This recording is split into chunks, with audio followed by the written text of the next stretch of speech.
Hello, I'm Andrew Jenkins, and this is a book review of an amazing book called The Postman of Nagasaki. The Postman of Nagasaki. The author, Peter Townsend, was a fighter pilot in the Second World War before working as an air attaché and a journalist around Europe, which led him in 1978 to become a writer. I became interested in him while watching The Crown, in which he and Princess Margaret fall in love, but are not allowed to marry. I think that this book, originally published in 1984, is his most interesting and moving work. It was based on extensive research and interviews that he conducted with survivors of the atomic bomb dropped on Nagasaki on the 9th of August 1945. In it, he carefully plots the course of events, political and military, that led to that terrible day.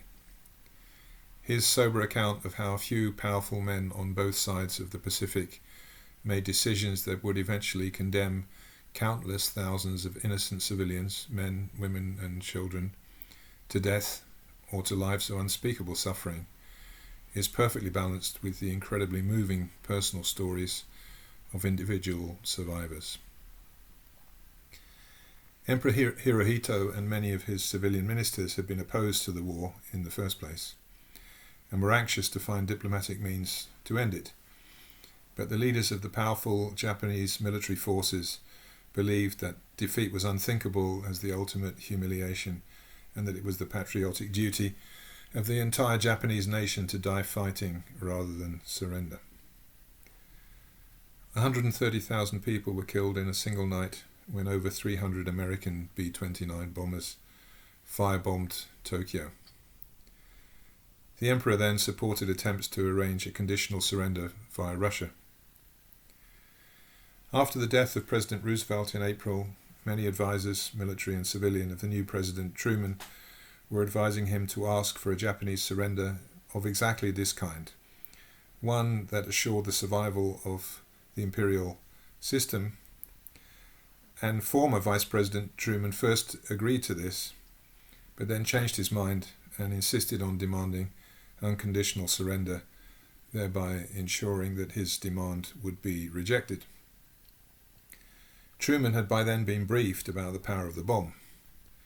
Many advisors, including senior military figures and scientists working on the Manhattan Project, had urged that the bomb should first be used off the coast of Japan, where the Japanese would be able to see its power without large-scale loss of life. Truman was suddenly the most powerful man in the world, and he told his air force to drop the atomic bomb on military targets in Japan without prior notice, despite Admiral Leahy telling him he would be using an inhuman weapon on a defeated people. On 6 August, an atomic bomb was dropped on Hiroshima. On 8 August, Russia declared war on Japan and invaded Manchuria. Prime Minister Suzuki's immediate reaction was, "Let us end the war," and the emperor agreed to accept any terms. The Japanese Inner Cabinet had an emergency meeting at 11 a.m. on the 9th of August to arrange the announcement of the surrender, but by that time the B-29 bomber was already on its way to Nagasaki. The story of Sumitomo Taniguchi is incredibly moving. He's the postman of the title, who was a 16-year-old boy when he was horrifically maimed by the bomb. Townsend reminds the reader of the individual caught up in these terrible circumstances and provides a vivid account of Sumitomo's life as a 16-year-old postman delivering letters in Nagasaki at the time the bomb was dropped. Townsend's intention in writing this biography is to suggest, if the deterrent is ever used, it will be the end of us and of our planet. It represents a moral plea on behalf of one man as a symbol of the many who suffered. Townsend's work is a reminder of the condition of ordinary people caught up in a terrible war.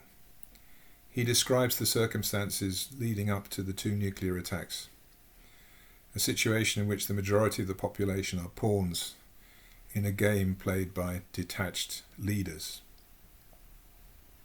Such were the men who debated the vital issue, war or peace, the elect and the all-powerful in whose hands lay the fate of the ordinary people, young Sumiteru among them, boys and girls and all the rest as innocent as he.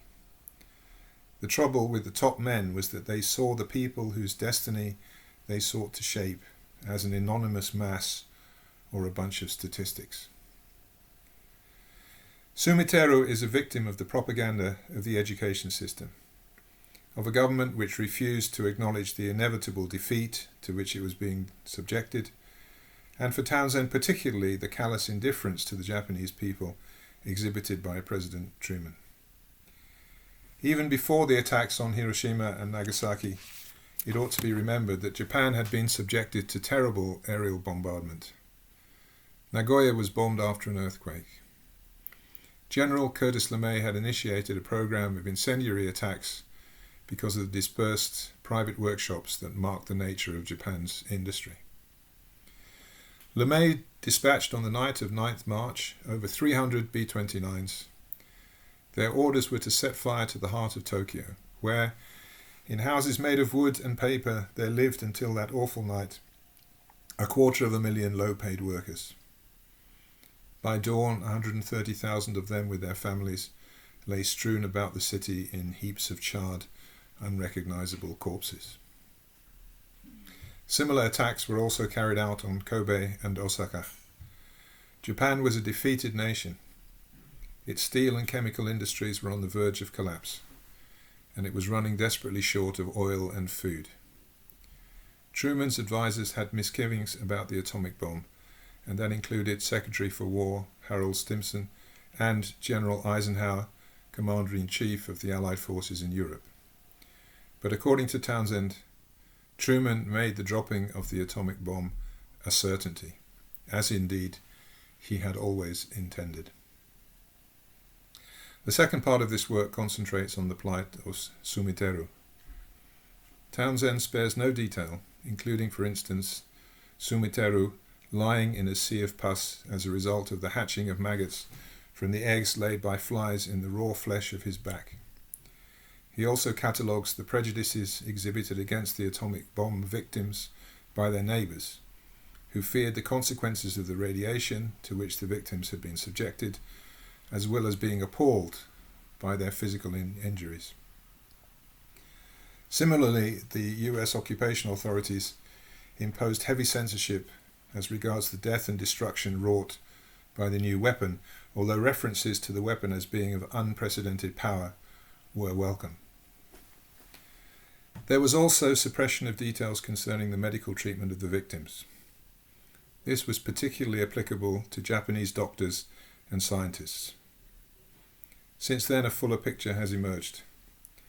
Those exposed to radiation were found to have a greater susceptibility to leukemia. Cancer of the thyroid was 5 times more common, lung cancer was twice as common, breast cancer 4 times higher than the national average, and the young were vulnerable to cancer of the salivary glands. Added to this were such effects as an increase in eye cataracts among victims and an increase in stillbirths and birth deformities among those pregnant at the time of the explosion. Sumiteru Taniguchi, who devoted his life to seeking to abolish nuclear weapons after he was severely burned in the atomic bomb attack, died aged 88 in 2017. Mr. Taniguchi could only lie on his stomach for nearly 2 years as he was treated for the burns that exposed flesh and bones. He later formed a survivors group and subsequently led a national effort against nuclear proliferation. In a recent press interview with the Associated Press, he peeled his undershirt off to show his scars, to describe his painful past and tell the world the tragedy should never be repeated.